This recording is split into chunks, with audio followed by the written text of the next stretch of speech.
Tonight, a murder investigation underway at an apartment complex in Huntsville. It's where we start. I'm Kenesha Dees. Huntsville police say officers responded around 9 this morning to a report of shots fired near Julia Street and Candlewood Drive. You just saw video of that scene.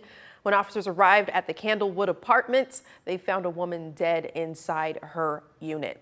Right now, detectives are working to determine exactly what led up to this shooting. And we'll continue to follow that story as it develops.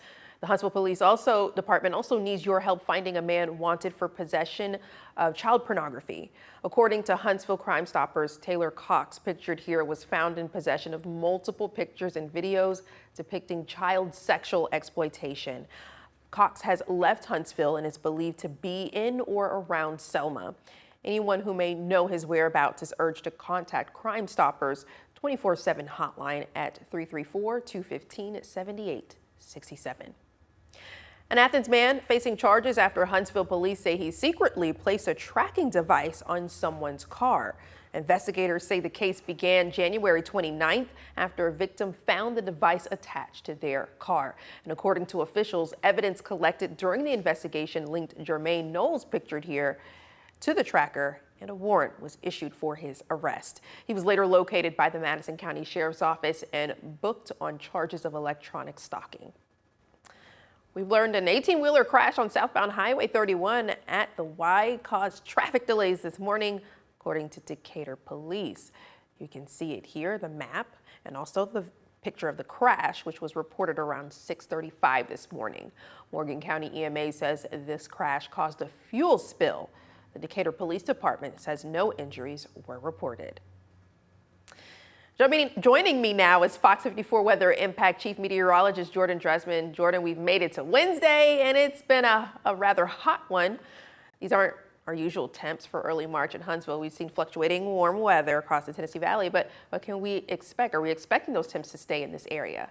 Yeah, which is even more unusual for this time of year. Normally you get like 1 or 2 days kind of spread out across the month of March where we'll be unusually warm like this. And by unusually warm, I mean temperatures are 15 to 20 degrees above average, and you're suddenly describing the air as hot, which I actually think is a very accurate description for today. But what is unusual is the fact that this is going to be kind of a consistent feature through the rest of the week, the weekend, and then even as we head into the early part of next week. The Huntsville International Airport saw 77 today. Our friends over in Florence saw a high temperature of 81. That is a solid 20 degrees above where we should be. The average high temperature is right around 61 or 62 degrees in these early days of March. We saw 79 in Pulaski, 78 in Fayetteville, very warm up across southern Middle Tennessee. We saw 77 this afternoon in Albertville, and many of us are still sitting in the lower 70s this evening, 71 in Arab, 73 in Fayetteville. We're gradually going to fall into the upper 60s through the evening, but then warm right back up as we head into your Thursday. We'll talk about it in just a minute.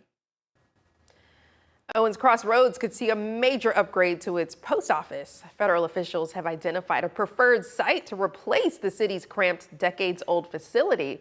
The preferred location is 9000 Highway 431 South, just north of City Hall at the former Digital Printing and Jiffy E-Mart site, south of the current post office. However, the selection still requires a federal approval. Fox 54's Valentina Chalala spoke with residents to hear their thoughts on the proposed site. For years, postal workers here have been sorting their mail outside because there's simply no room inside of the current building. But now the U.S. Postal Service says this new proposed site could finally give Owens Crossroads the space it's been missing. Owens Crossroads City Clerk and Treasurer Christy Eason says the push for a new post office has been about 2 years in the making. She says the city has worked with county, state, and federal officials to address rising parking concerns, limited space, and the area's rapid growth. The current post office was built in the 1970s and has struggled to keep up with the increased package volume, particularly since Owens Crossroads shares a zip code with Hampton Cove, meaning this facility now processes mail for both communities. They recently took down the mailbox out here that we had, a drive-by mailbox, and the reason being is that the driveway gets crowded up with UPS stuff. And I've been here 3 times asking if they'd put a mailbox back up. They can find a location. While this site is the USPS's preferred location, the decision is not final. The Postal Service must still confirm the site meets technical requirements and negotiate an agreement with the property owner before any move can happen. For now, retail services will remain at the current location until a new facility is ready. In Owens Crossroads, I'm Valentina Chalala, Fox 54 News. Eason also says once permits are approved, construction on a new post office could take about 18 months to complete. No timeline for final decision or potential move has been announced. Some residents in Fort Payne are dealing with a power outage after a breaker tripped this morning at the city's main substation. The outage reported around 9 a.m. has left more than 500 homes and businesses without electricity. The impacted areas are along Godfrey Avenue and up Beeson Gap toward Lookout Mountain. According to the Fort Payne Improvement Authority, crews are working to restore power.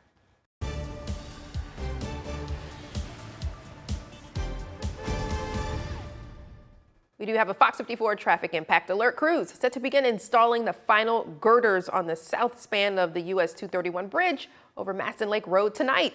The work is part of the $34 million Memorial Parkway extension. And drivers should expect single-lane closures tonight and tomorrow night from 7 p.m. to 3 a.m. Starting at 9 p.m., northbound traffic may stop for 20 to 30 minutes as cranes lift each girder into place, and the left turn lane onto Maston Lake Road westbound will also be closed.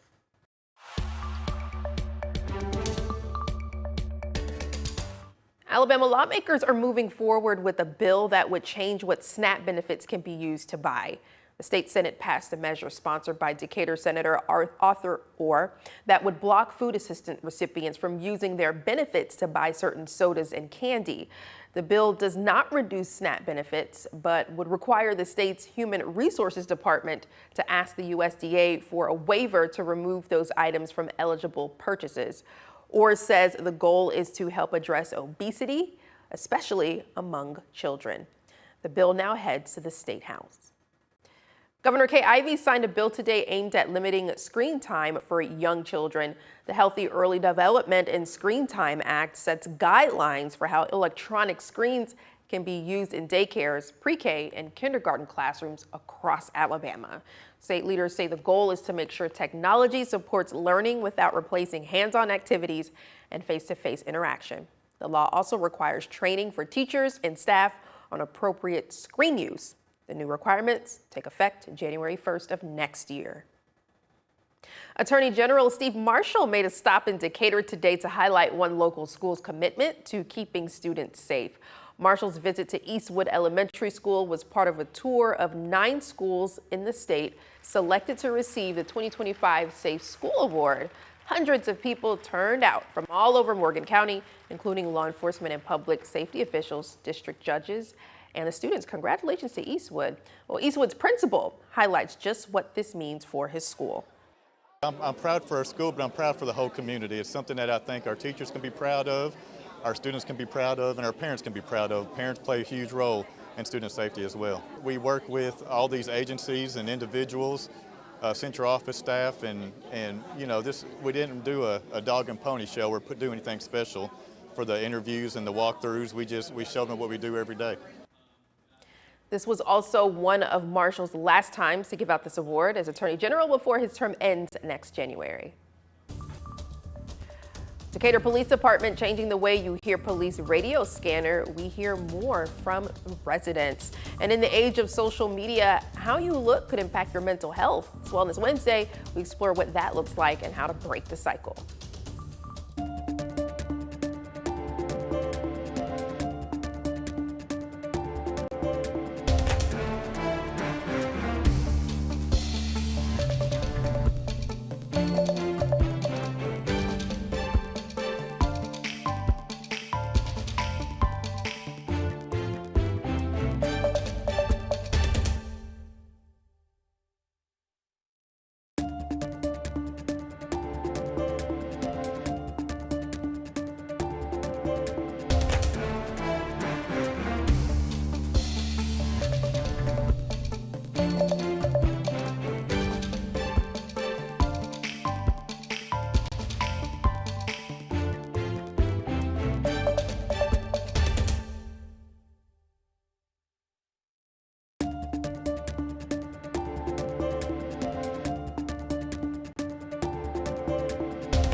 Decatur and Morgan County Emergency Services announced they're switching to encrypted radio and dispatch communications, meaning you won't be able to listen in on what's going on anymore.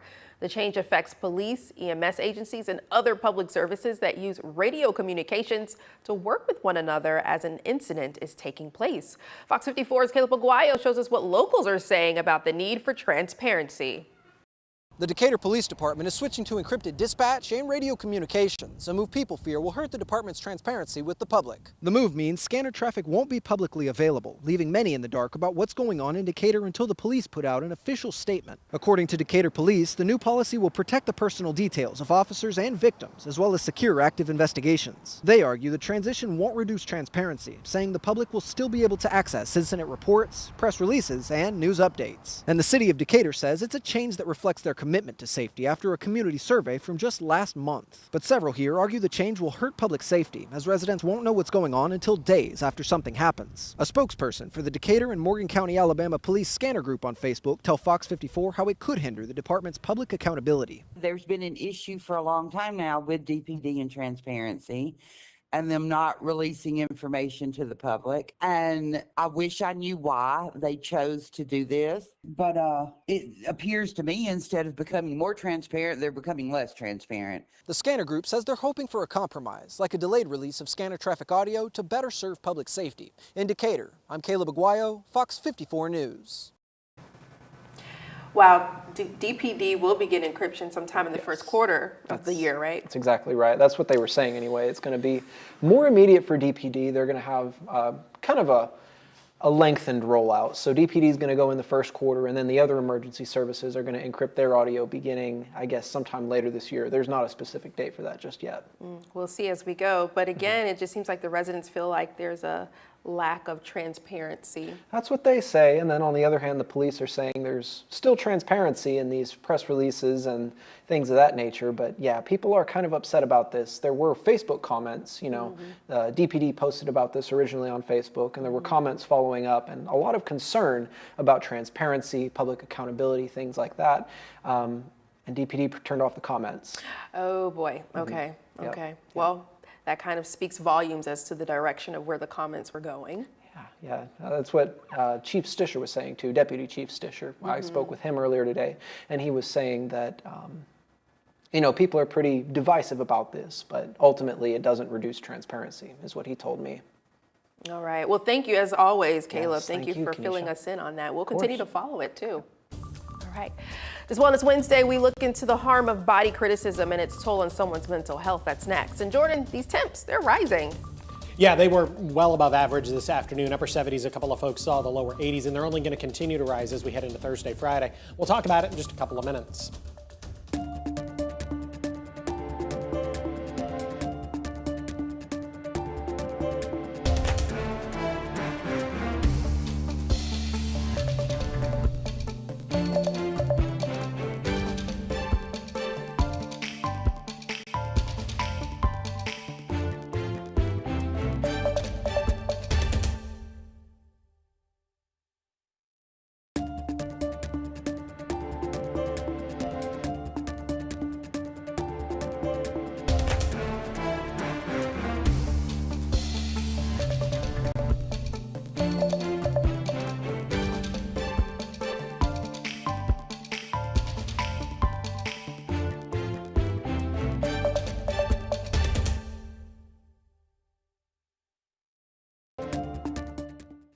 Did you know that you can get weather impact updates 24/7 on Fox 54 Plus? Here's how. Go to Fox 54 Plus on your Roku, Fire TV, Apple TV, or Samsung. Once you're on the main screen, push the down arrow and click on the Fox 54 Plus Weather Impact 24/7 block. Here, you'll find radar, current temperatures and conditions, traffic cams, forecasts, and more, all available on demand. Want to get back to the main channel? Just push the down arrow and click on the 24/7 stream button. It's your weather impact updates 24/7 on Fox 54 Plus. Start streaming today.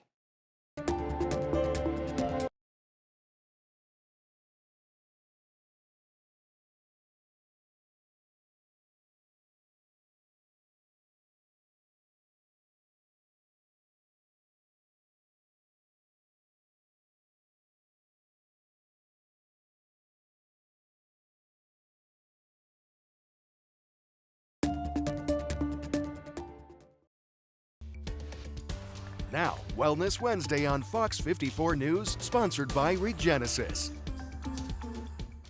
Conversations about mental health and body image are always a hot topic. Experts weigh in on how comments, images, and even our environment can affect how we see ourselves long term, while sharing some ways that we can combat it. This Wellness Wednesday, we hear from experts on how body criticism affects you. Fox's Brittany Dion has the story. It is a trauma. The criticism can start early. A comment in middle school, a joke about baby weight, a boss saying you look tired.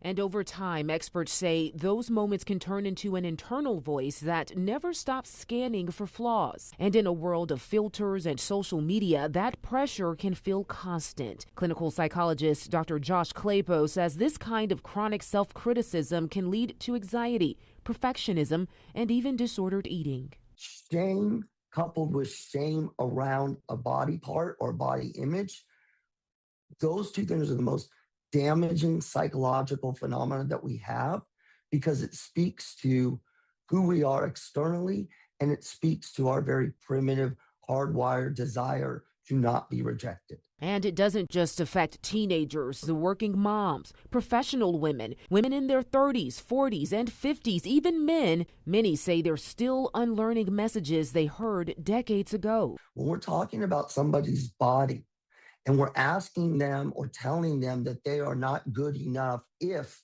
they do not look this way, that by definition is shaming them. When that's happening over and over and over again, that becomes a psychologically traumatic event.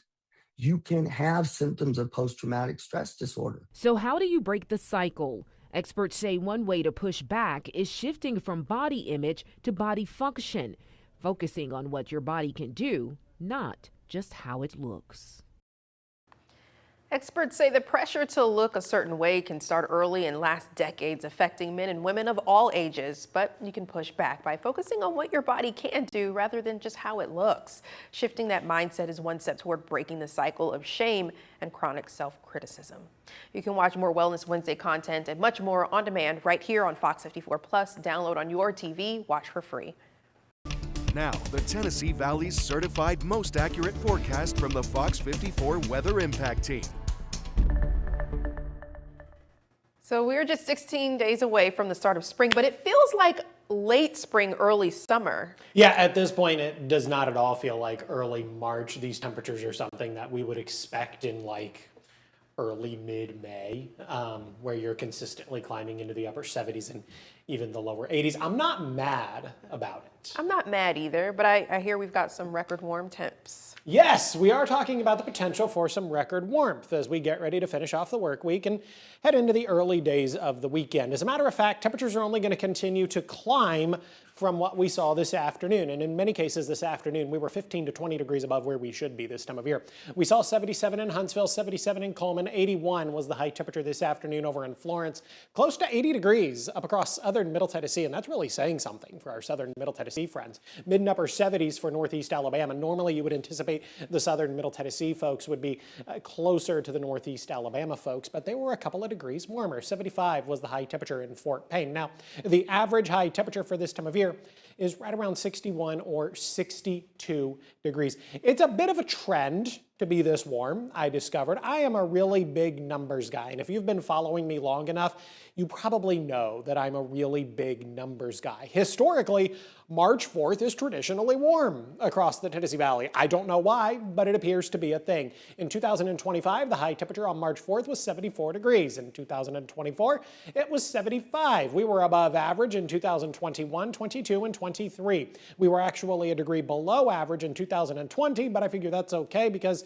we were probably all sitting inside anyway. We're going to continue the warmth through the forecast period, which is even more unusual. The above average temperatures is one thing, yes, but the fact that this is a prolonged multi-day thing is a whole other component of unusualness I guess we're going to call it. Normally you get a day or two spread throughout the month of March where the high temperatures are this high, upper 70s and lower 80s, but to get a really solid streak of this type of air is really unusual. 80 degrees is the forecast on Thursday. That comes close to the record. We're going to come close again on Friday. I do think there's a solid chance that we end up breaking records Thursday or Friday. I don't think it's going to happen as we head into your Saturday. Temperatures climbing into the upper 70s. The record is 82. Saturday, we're also bringing about the opportunity for a little bit of rain, so that keeps temperatures down just a little bit. We're sitting in the upper 60s, lower 70s across the entire Tennessee Valley, only dropping into the upper 50s as we head into the overnight. I've got a low temperature right around 58 degrees. No jacket needed for the Thursday morning commute. You haven't needed one for the last couple of mornings. 62 at 7 a.m. Again, the average high temperature right around 61 or 62. We're going to be there at 7 o'clock in the morning. 69 at 9, 72 degrees by the time we get to 10 a.m. From there, we only continue to climb into the lower 80s, got a high right around 80 degrees. Small chance of a passing shower. Most of us are probably going to end up staying dry.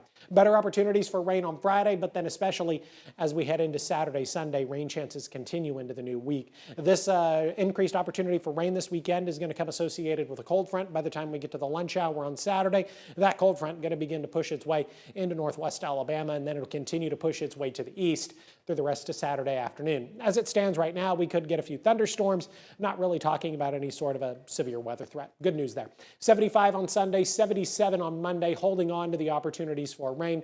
81 next Tuesday, 77 degrees by the time we get to next Wednesday.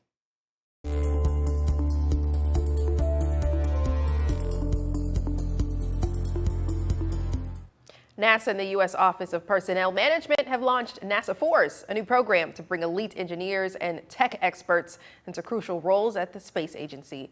The initiative is part of the larger U.S. Tech Force effort aimed at modernizing federal agencies with top tech talent. NASA Force will place highly skilled professionals in missions supporting exploration, research, and advanced technology, helping maintain U.S. leadership in space. NASA Administrator Jared Isaacman says the program will attract the next generation of innovators ready to tackle some of the toughest challenges in science and aerospace. The U.S. Space and Rocket Center honoring 4 new members in the Space Camp Hall of Fame. Damon Feltman, Jasmine Mogbelli, Julie Savage, and Mark Drayling are being recognized for their achievements and their impact on the Space Camp program. The Hall of Fame celebrates graduates, staff, and supporters who have helped inspire future leaders in STEM and space exploration. The official induction ceremony will be this summer during the Space Camp Alumni Reunion Weekend at the U.S. Space and Rocket Center. Several of our local high school basketball teams need only 2 more wins to capture a blue map and win state championships here in Birmingham. I'm Mo Carter. I've got the latest from the BJCC coming up next in sports. Fox 54 Plus has your news, sports, and weather. Start your evening with Fox 54 at 5:30, delivering the latest headlines and live reports straight from the scene. Then stay informed with Fox 54 News at 9, featuring your Tennessee Valley certified most accurate weather impact team, tracking everything from tornado threats to traffic delays during severe weather. Fox 54 Sports Extra brings you more of what sports fans crave, with deeper insights, expert analysis, and all the action that matters most. On Fox 54 Plus, you'll also find Alabama politics, plus 24/7 weather radar and real-time forecasts to keep you ahead of the storm. Looking for a quick recap? Don't miss Fox 54 Week in Review, highlighting the biggest stories of the week. Jumpstart your morning with Morning Rush. Fast-paced news updates featured with uplifting stories from across the globe. Get your entertainment fix with Getting Real, where we break down movie reviews, top 10 lists, and spotlight the newest film. Die Hard fan? Locked On Sports dives deep into the Crimson Tide, the Tigers, college rivalries, and pro action. True Crime Warrior Style? Killer Cases brings you gripping real-life stories that stick with you. Hungry for more? Cooking with Style serves up mouth-watering recipes that are easy to make and impossible to resist. From movie previews before you head to the theater with Take a Look to must-know headlines from across the region and around the world with In the News. Watch all of these shows on demand and also on the Fox 54 News app. Available on Android and iOS devices. Streaming 24/7.